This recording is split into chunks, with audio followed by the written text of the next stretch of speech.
محمد بن قاسم کو دیکھیں، ہندوستانی نہیں تھا۔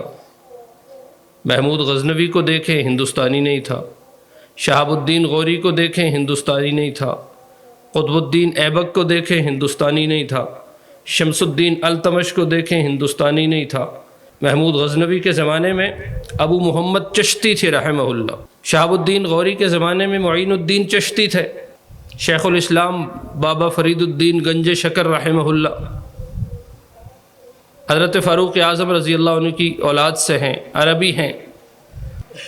نظام الدین اولیاء کو دیکھیں، حضرت حسن و حسین کی اولاد سے ہیں، یعنی قریشی ہیں، ہاشمی ہیں۔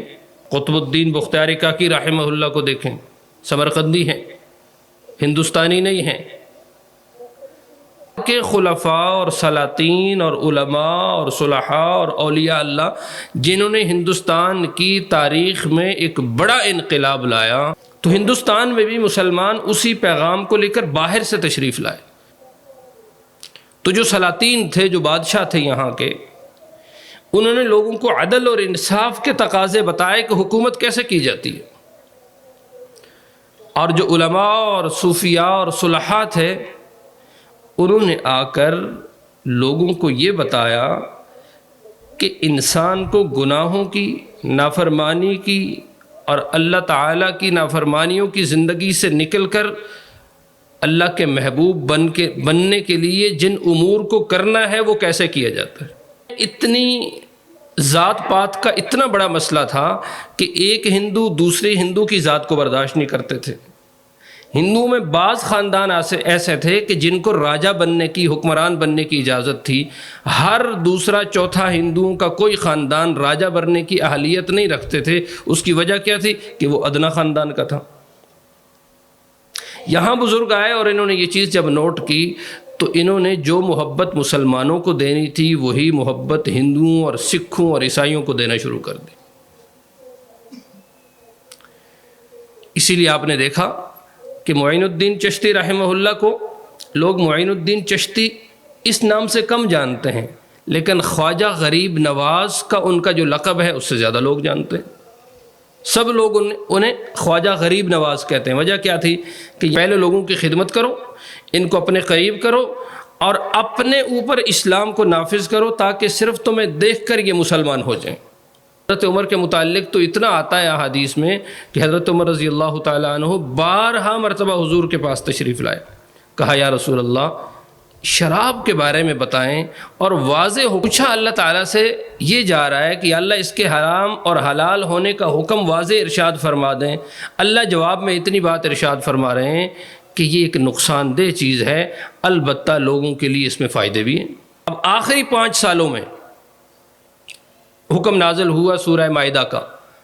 اور اللہ تعالیٰ نے فرمایا یا ایھا الذین آمنوا، اے ایمان والو، انما الخمر والمیسر والانصاب والازلام رجس من عمل الشیطان۔ حضور کی نبوت کے 18 سال تک اللہ کی ذات نے شراب کے حرام ہونے کا فیصلہ نہیں فرمایا۔ ہمارے ہندوستان میں جو صوفیاء آئے جنہوں نے ہندوؤں کے سامنے اسلام رکھنا تھا، ان کے سامنے یہ تدریجی عمل تھا کہ ان لوگوں کو ایک دم یہ کہہ دیا جائے کہ تم تو کفر پر ہو، تم تو شرک پر ہو، تم تو ایسے ہو، تم تو ویسے ہو، اور اللہ اور اس کے رسول کی طرف سے شراب کی حرمت کا اعلان نہیں ہوتا تھا۔ اب اللہ نے جب شراب کی 5 برائیاں بیان فرمائیں اور آخر میں کہا فَهَلْ أَنْتُمْ مُنْتَهُونَ،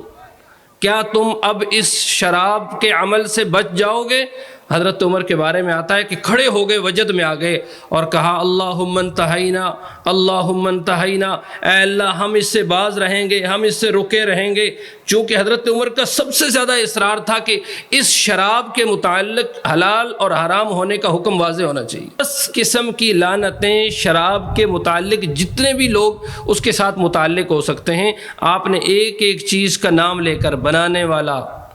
خود شراب پر بیچنے والا، خریدنے والا، پینے والا، پلانے والا، رکھنے والا، اس کی تجارت کرنے والا، ہر اعتبار سے جو تعلق شراب کے ساتھ قائم ہو سکتا ہے، آپ نے سب پر لعنت فرمائی۔ ہندوستان میں اسلام کی آمد، اس کا استحکام، اسلامی حکومت اور پھر اسلامی احکامات کا نفاذ، اس کے لیے کن کن شخصیات کو اللہ تعالی نے قبول فرمایا، اس سلسلے کی گفتگو ہماری پچھلے 2-2.5 مہینے سے چل رہی ہے، اور ہندوستان کے لیے 6ٹی صدی ہجری اور 7ویں صدی ہجری یہ اسلام کے آنے سے سب سے بہترین وقت گردانا جاتا ہے۔ یہی وہ صدی ہے کہ جس میں مسلمانوں کو مکمل طور پر پورے ہندوستان پر حکومت کرنے کا،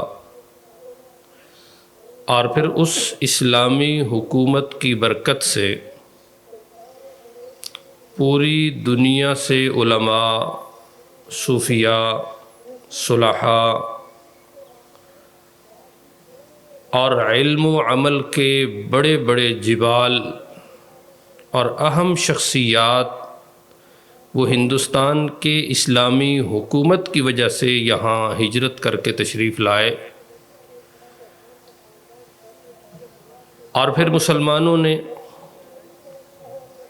2 راستوں سے ہندوستان کے لوگوں کی رہنمائی فرمائی۔ ایک وہ عمل تھا جو خلفائے راشدین کی محنت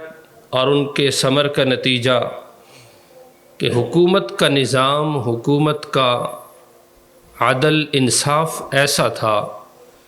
کہ جس میں یہودی، عیسائی، ہندو،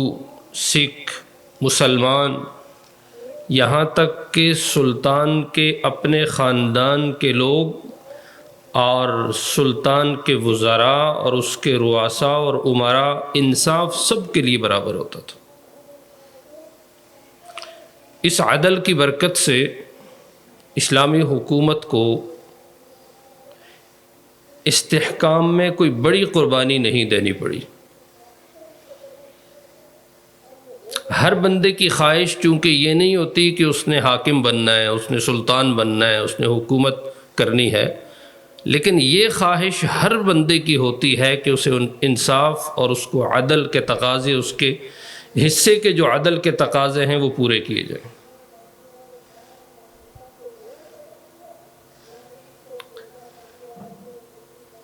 اور اسی کے نتیجے میں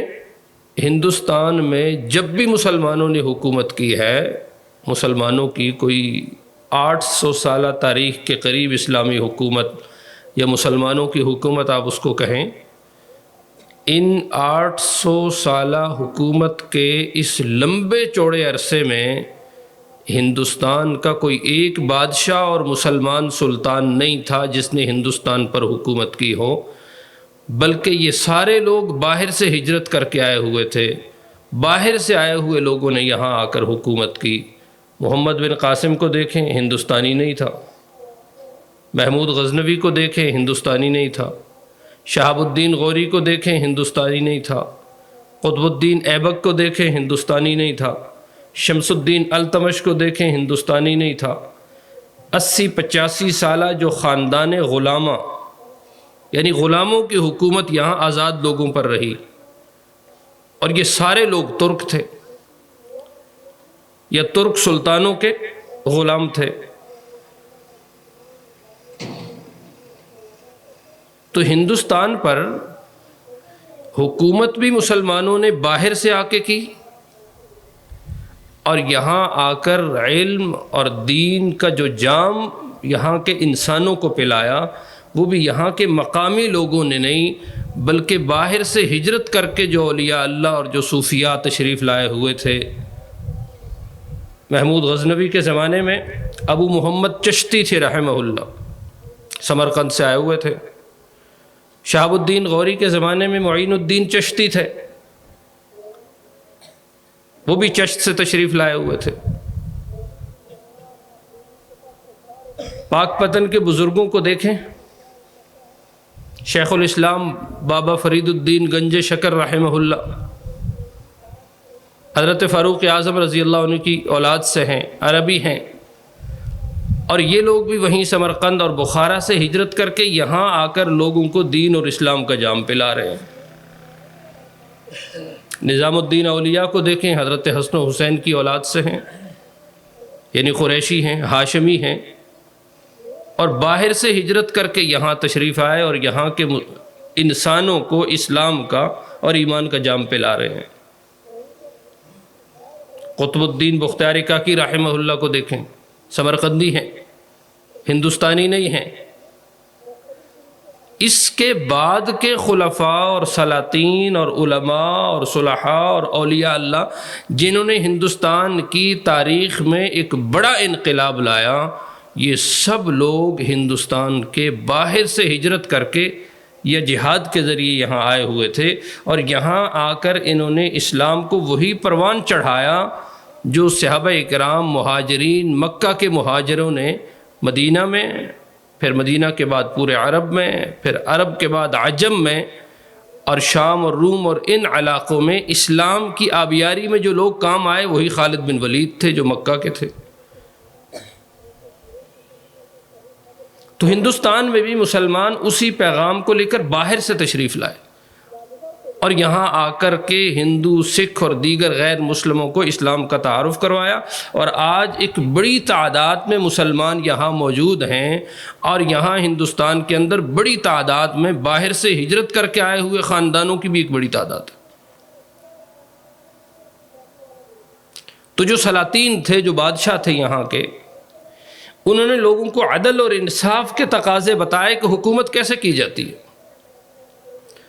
اور جو علماء اور صوفیاء اور صلحاء تھے انہوں نے آ کر لوگوں کو یہ بتایا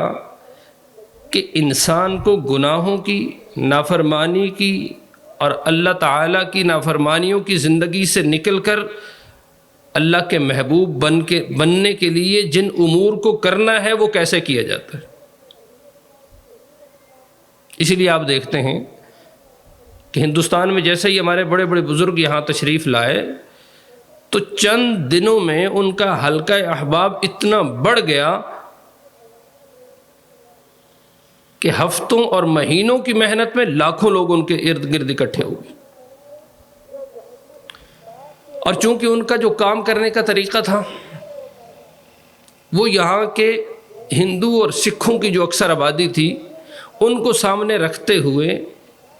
ان کو فوری طور پر اس سسٹم پر نہیں لائے کہ جس سسٹم پر مسلمان کام کرتے رہے۔ مثلا رسول اکرم صلی اللہ علیہ وسلم کو آپ دیکھیں، مکہ میں رسالت مآب صلی اللہ علیہ وسلم نے جب اصلاح کی تحریک شروع کی تو اس کے لیے جو شخص آپ کے ساتھ ٹچ ہو رہا ہے فوری طور پر وحی الہی اس کو یاد کروائی جا رہی ہے، احکامات اس کو بتائے جا رہے ہیں، اوامر سے اس کو آگاہ کیا جا رہا ہے، نواہی سے اس کو آگاہ کیا جا رہا ہے۔ تو جو دین، جو شریعت آسمان سے اتر رہی ہے، ہر شخص اتنے دین اور اتنی شریعت کا حافظ اور عالم بنتا جا رہا ہے۔ مدنی زندگی میں یہی ہوا، جو لوگ حضور کے جتنے قریب تھے وہ اتنے بڑے علماء تھے، جو لوگ حضور کی صحبت میں زیادہ بیٹھتے تھے ان کے پاس علم دین، قرآن اور علوم و معارف زیادہ تھے۔ لیکن ہندوستان میں جو صوفیاء نے کیا ہے وہ اس سے تھوڑا سا ہٹ کے کیا ہے۔ یہاں کے لوگوں کو جب دیکھا کہ اگر ان لوگوں کو ہم نے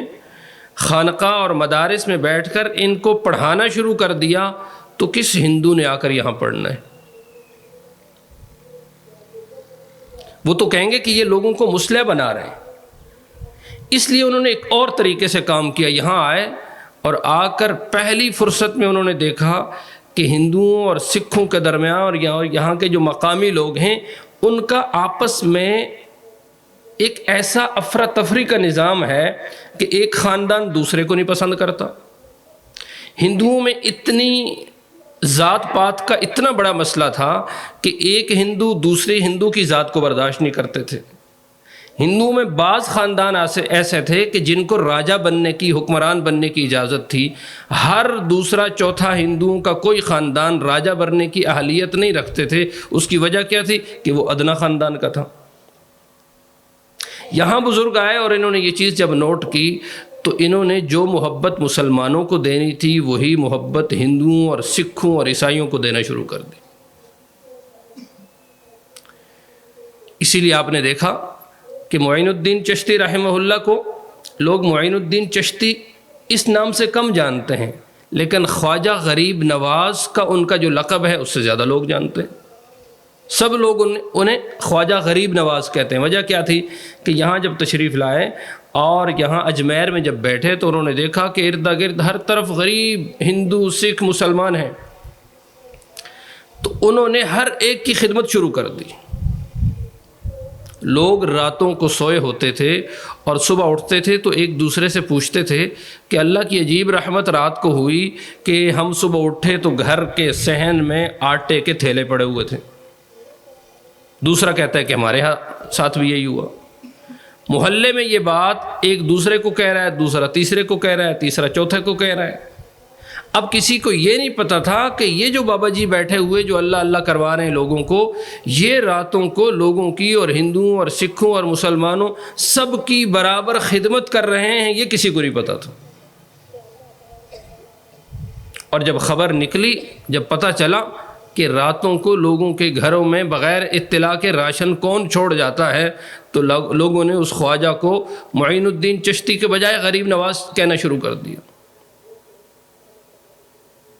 اس محبت کا نتیجہ یہ نکلا کہ اسلام تیزی سے پھیلنا شروع ہو گیا۔ یعنی لوگوں کی خدمت کو انہوں نے مقدم رکھا اور لوگوں کو دین کی جو تعلیم ہے وہ مؤخر رکھی کہ پہلے لوگوں کی خدمت کرو، ان کو اپنے قریب کرو اور اپنے اوپر اسلام کو نافذ کرو تاکہ صرف تمہیں دیکھ کر یہ مسلمان ہو جائیں۔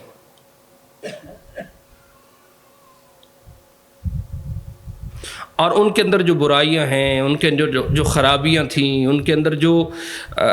ایسی غیر پسندیدہ چیزیں تھیں، ان کو ختم کرنے کے لیے انہوں نے رسالت مآب صلی اللہ علیہ وسلم اور قرآن پاک کے ایک اصول کو پیش نظر رکھا کہ کچھ چیزیں اللہ تعالیٰ نے جو عربوں کی ذات میں اور ان کی سرشت میں اور ان کے مزاج میں تھیں، ان چیزوں کی جب اللہ تعالیٰ نے بھی اصلاح کی ہے عربوں کی اور مسلمانوں کی اور صحابہ اکرام کی، کہ اسلام تو وہ لے آئے لیکن کچھ چیزیں ان کے اندر ایسی پائی جاتی تھیں کہ جن کو اللہ تعالیٰ نے ایک دم چھڑانے کی کوشش نہیں کی۔ حالانکہ بعض صحابہ اکرام ان کی خواہش تھی کہ ان چیزوں کے متعلق جلدی جلدی احکامات آئیں اور ان کے حلال حرام ہونے کا معاملہ بالکل کلیئر ہو جائے تاکہ ہم اس کے حلال اور حرام ہونے کے حوالے سے ایک واضح طور پر کسی حکم کا سامنا کریں۔ اور صحابہ اکرام رسالت مآب صلی اللہ علیہ وسلم سے بار بار پوچھتے بھی تھے، یا رسول اللہ اس فلاں چیز کا کیا حکم ہے، فلاں چیز کا کیا حکم ہے۔ حضرت عمر کے متعلق تو اتنا آتا ہے احادیث میں کہ حضرت عمر رضی اللہ تعالیٰ عنہ بارہا مرتبہ حضور کے پاس تشریف لائے، کہا یا رسول اللہ شراب کے بارے میں بتائیں اور واضح حکم عن الخمر والمیسر، یہ لوگ آپ سے شراب اور جوئے کے بارے میں پوچھتے ہیں کہ وہ کیا ہے، اچھی چیز ہے، بری ہے، جائز ہے، ناجائز ہے، حلال ہے، حرام ہے۔ قل، اے محمد صلی اللہ علیہ وسلم آپ انہیں کہہ دیں فیہما اثم کبیر ومنافع للناس، کہ اس میں لوگوں کے لیے کچھ منافع بھی ہیں، کچھ فائدے کی چیزیں بھی ہیں، لیکن اس کا نقصان زیادہ ہے۔ اب پوچھا اللہ تعالیٰ سے یہ جا رہا ہے کہ اللہ اس کے حرام اور حلال ہونے کا حکم واضح ارشاد فرما دیں۔ اللہ جواب میں اتنی بات ارشاد فرما رہے ہیں کہ یہ ایک نقصان دہ چیز ہے، البتہ لوگوں کے لیے اس میں فائدے بھی ہیں۔ فائدے کیا تھے کہ عربوں کے ہاں کھجور کا استعمال زیادہ ہے، طائف وغیرہ کے علاقوں میں انگور کا استعمال زیادہ تھا، اس کے نتیجے میں ان چیزوں سے وہ شراب بناتے تھے، اور شراب، کھجور اور انگور اگر آپ ویسے بیچتے ہیں تو اتنا پیسہ آپ کو نہیں ملنا، لیکن اس کی شراب بنا کر لوگ بیچتے تھے تو یہ عربوں کے بڑے بڑے تاجروں کا کام تھا اور یہ بڑا مہنگا کام تھا، اس پر زیادہ پیسہ مل سکتا تھا۔ تو وہ ایک دنیا کا جو فائدہ تھا اللہ نے اس کی طرف اشارہ کیا کہ یہ ہے تو بری چیز لیکن اس میں لوگوں کے لیے کچھ فائدے بھی ہیں۔ جب یہ آیت نازل ہوئی تو حضرت عمر رضی اللہ عنہ کو بلایا حضور نے، اور یہ آیت پڑھ کے سنائی، اور حضرت عمر نے کہا یا اللہ اس شراب کے معاملے کو اور زیادہ ہمارے لیے واضح فرما دے، یعنی اتنی بات کافی نہیں ہے، اس کی مزید ہمیں وضاحت چاہیے۔ تو اللہ تعالیٰ نے کوئی حکم جلدی نازل نہیں فرمایا۔ یہ سن 2 ہجری کا واقعہ ہے غالباً، پھر بیچ میں 1 سال گزرا، 2 سال گزرے، تو شاید سن 4 ہجری میں ایک واقعہ مدینہ میں پیش آیا۔ صحابہ کرام کسی گھر میں اکٹھے تھے اور وہاں دعوت تھی، اور دعوت کے بعد جیسے ہمارے یہاں قہوہ چلتا ہے، چائے چلتی ہے،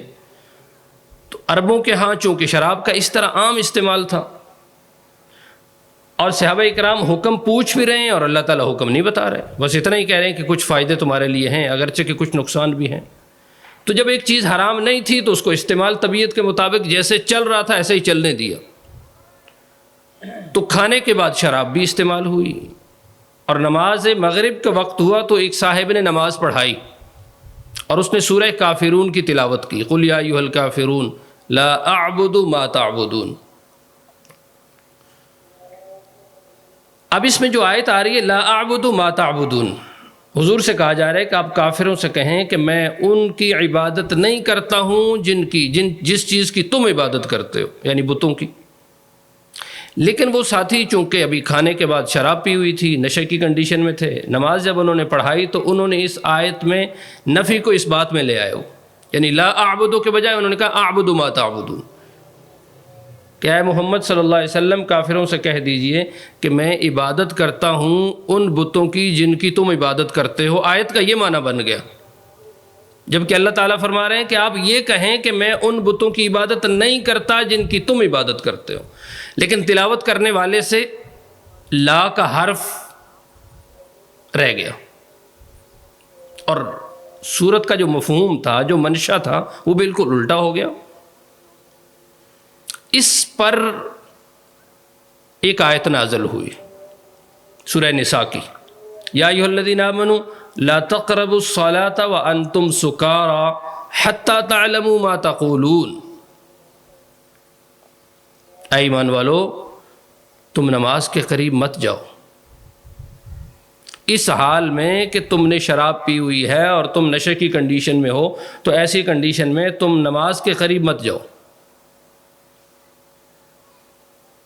اس وقت نماز پڑھو کہ جب تم جو کہہ رہے ہو تمہیں پتہ ہو کہ ہم کیا کہہ رہے ہیں، یہ نہ ہو کہ لا اعبد ما تعبدون کو تم پڑھنا شروع کر دو اعبد ما تعبدون۔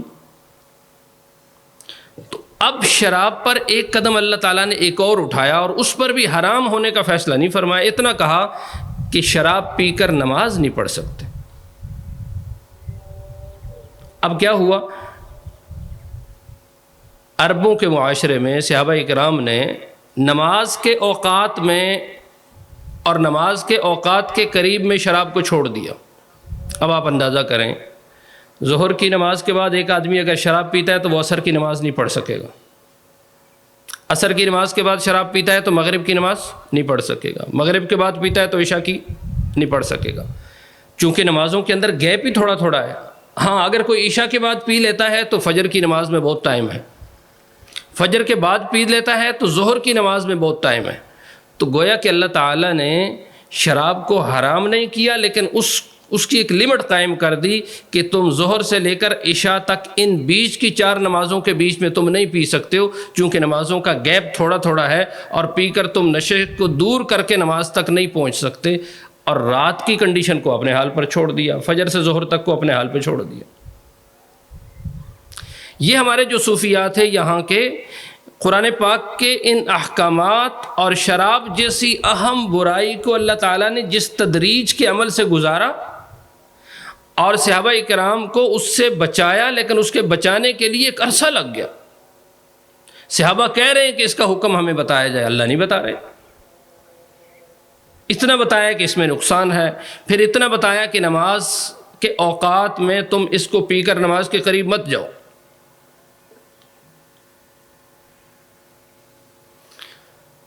اب سن 5 ہجری میں 13 اور 5 14 15 16 17 18 آپ اندازہ کریں کہ رسالت مآب صلی اللہ علیہ وسلم پر جب نبوت کا ظہور ہوا ہے تو اس کے 18 سال تک شراب کی حرمت کا اللہ تعالیٰ نے کوئی اعلان نہیں فرمایا۔ رسول اکرم صلی اللہ علیہ وسلم کی ٹوٹل جو نبوی زندگی ہے وہ 23 سالہ ہے، تو 18 سال تک شراب کی حرمت نازل نہیں ہو رہی۔ اب آخری 5 سالوں میں حکم نازل ہوا سورہ مائدہ کا، اور اللہ تعالیٰ نے فرمایا یا ایھا الذین آمنوا، اے ایمان والو، انما الخمر والمیسر والانصاب والازلام رجس من عمل الشیطان، کہ اے ایمان والو یہ جو شراب ہے، یہ جو جوا ہے، یہ جو بانسیں ہیں، یہ جو بت ہیں، یہ سب کے سب ایسے عمل ہیں کہ عمل شیطان ہیں، یہ شیطانی عمل ہے۔ فاجتنبوا، تم اس سے بچنے کی کوشش کرو، لعلکم تفلحون، اگر تم کامیابی چاہتے ہو۔ انما یرید الشیطان ان یوقع بینکم العداوہ، اس شراب اور جوئے کے ذریعے شیطان یہ بات چاہتا ہے کہ تمہارے درمیان میں عداوت پیدا ہو جائے، والبغضاء، تم آپس میں غیظ و غضب ہو جاؤ۔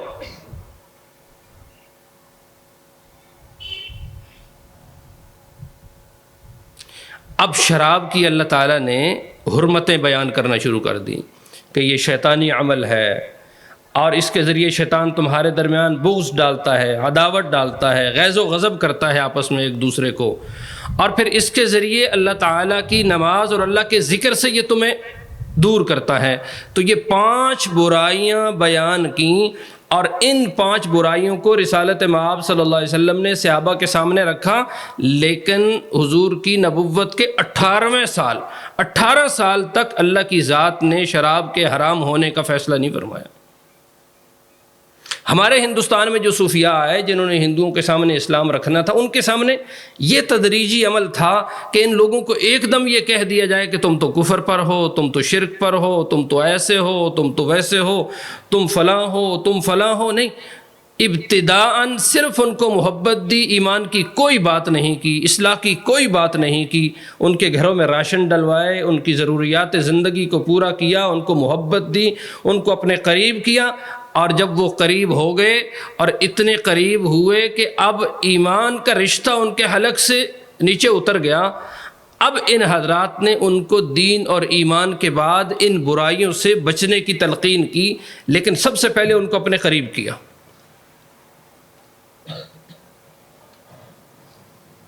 اور ان بزرگوں کے سامنے یہ بات تھی کہ صحابہ کرام نے 18 سال کے بعد شراب کے حرمت ہونے کا اعلان ہوا، اور اتنے حضور کے قریب صحابہ ہو چکے تھے، تربیت کا یہ حال تھا کہ صحابہ پوچھتے تھے، اور اللہ اور اس کے رسول کی طرف سے شراب کی حرمت کا اعلان نہیں ہوتا تھا۔ اب اللہ نے جب شراب کی 5 برائیاں بیان فرمائیں اور آخر میں کہا فَهَلْ أَنْتُمْ مُنْتَهُونَ،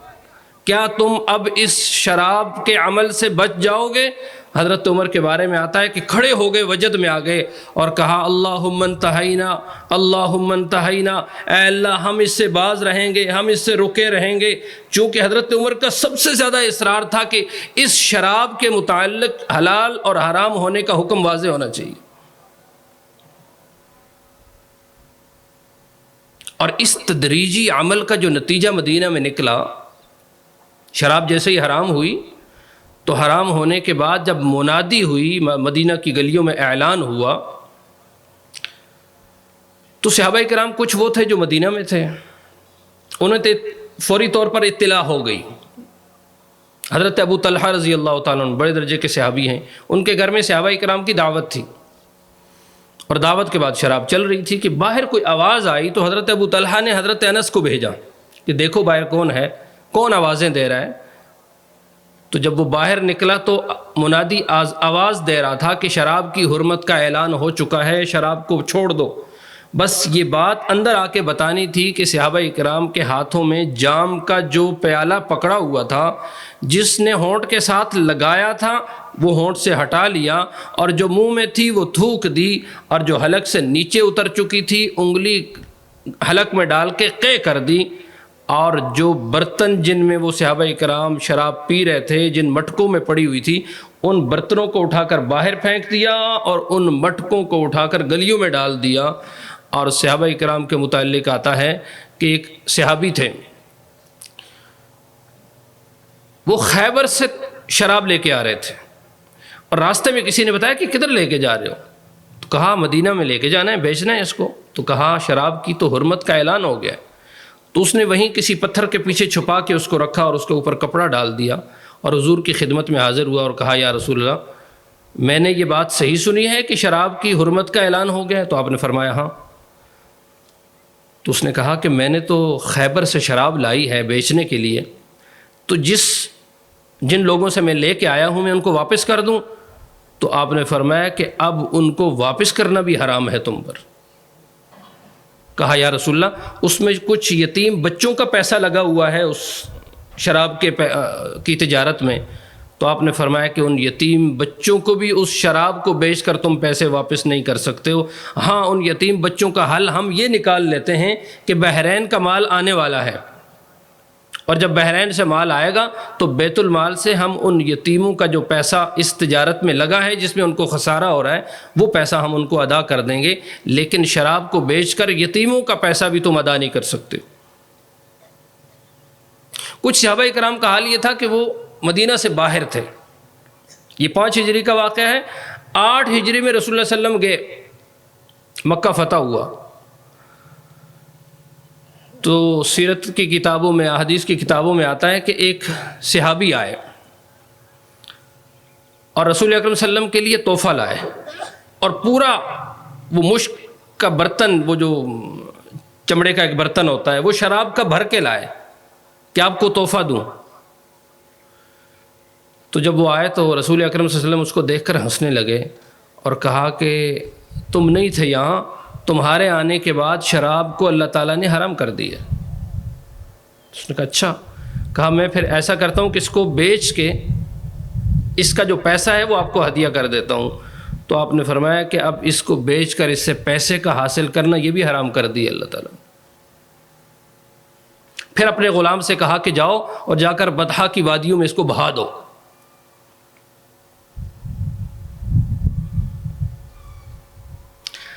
حضرت ابن عمر فرماتے ہیں رضی اللہ عنہ، میں رسول اکرم صلی اللہ علیہ وسلم کے ساتھ ایک باڑے میں گیا، تو جب میں جانے لگا تو میں حضور کے دائیں طرف تھا، تو راستے میں حضرت ابو بکر آئے تو میں پیچھے ہٹ گیا اور دائیں طرف حضرت ابو بکر آ گئے، میں بائیں طرف چلنے لگا۔ کچھ دیر کے بعد حضرت عمر آ گئے، تو حضرت عمر یعنی میرے والد آئے تو میں پھر پیچھے ہٹ گیا اور آپ کے بائیں طرف حضرت عمر چلنے لگے۔ تو چلتے چلتے ہم ایک باڑے میں پہنچے اور وہاں حضور نے دیکھا کہ کچھ مٹکے رکھے ہوئے ہیں، شراب کے مشکیں رکھی ہوئی۔ تو آپ نے مجھے کہا کہ ابن عمر جاؤ ایک تیز چھری لے کر آؤ۔ میں گیا، جا کے تیز چھری لے کے آیا، تو رسول اکرم صلی اللہ علیہ وسلم نے وہ جو برتن تھے شراب کے ان کو چھری سے آپ پھاڑنے لگے، تو حضرت عمر نے کہا یا رسول اللہ آپ کیوں تکلیف کرتے ہیں، ہمیں دیں ہم کرتے ہیں۔ تو آپ نے فرمایا کہ اس حرام کو اور اس کی حرمت کے نتیجے کے طور پر میں اپنی زندگی میں اس شراب کو نیست و نابود کرنا چاہتا ہوں۔ اور پھر آپ نے وہ ساری مشقیں اپنے ہاتھ سے پھاڑی اور پھاڑنے کے بعد ان کو پھینک دیا، اور صحابہ کرام حضور کی اس کنڈیشن کو دیکھ رہے تھے کہ آپ برتنوں کو بھی پھاڑ رہے ہیں، برتنوں کو بھی گرا رہے ہیں، مٹکوں کو بھی توڑوانے کا حکم دے رہے ہیں۔ تو صحابہ اکرام نے اپنے گھروں میں جن جن برتنوں میں شراب پیتے تھے ان کو بھی توڑ دیا، مٹکوں کو بھی توڑ دیا۔ وہ مشقیں جن میں پانی بھی لایا جا سکتا تھا لیکن وہ شراب کے لانے کے لیے استعمال ہوتی تھی، ان مشقوں کو بھی پھاڑ کے پھینک دیا، اور جس چیز کا تعلق شراب کے ساتھ تھا کسی ایک چیز کو بھی اپنے گھر میں نہ چھوڑا۔ اور پھر آپ نے یہاں تک ارشاد فرمایا کہ شراب پر لعنت، شراب بنانے والے پر لعنت، شراب بیچنے والے پر لعنت، شراب خریدنے والے پر لعنت، شراب پلانے والے پہ لعنت،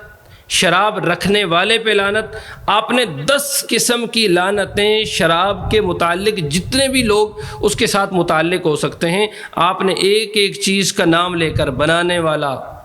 خود شراب پر بیچنے والا، خریدنے والا، پینے والا، پلانے والا، رکھنے والا، اس کی تجارت کرنے والا، ہر اعتبار سے جو جو تعلق شراب کے ساتھ قائم ہو سکتا ہے آپ نے سب پر لعنت فرمائی۔ اور یک لخت 18 سال کے بعد حال یہ نکلا کہ مدینہ میں صحابہ اکرام کو جہاں جہاں اطلاع ملتی فوراً وہ حضور کی تربیت اور اللہ تعالیٰ کی طرف سے صحابہ اکرام اور اس وقت کے مسلمانوں کی تربیت کا جو تدریجی عمل تھا، ہندوستان میں ہمارے جو صوفیاء اور اولیاء ہیں انہوں نے ہندوؤں اور سکھوں کے ساتھ یہ سلوک کیا کہ ہر چیز کو فوراً ان سے نہیں چھڑوایا۔ تو اس طرز عمل سے یہاں کے ہندو معاشرے کو ہمارے صوفیاء اور اولیاء اللہ نے اصلاحی بند میں باندھا، اور جس کے نتیجے میں محبت کا وہ حال تھا جو گزشتہ جمعے میں بھی ہم نے ذکر کیا کہ جب قطب الدین بختیار کاکی رحمہ اللہ دلی سے اجمیر جانے لگے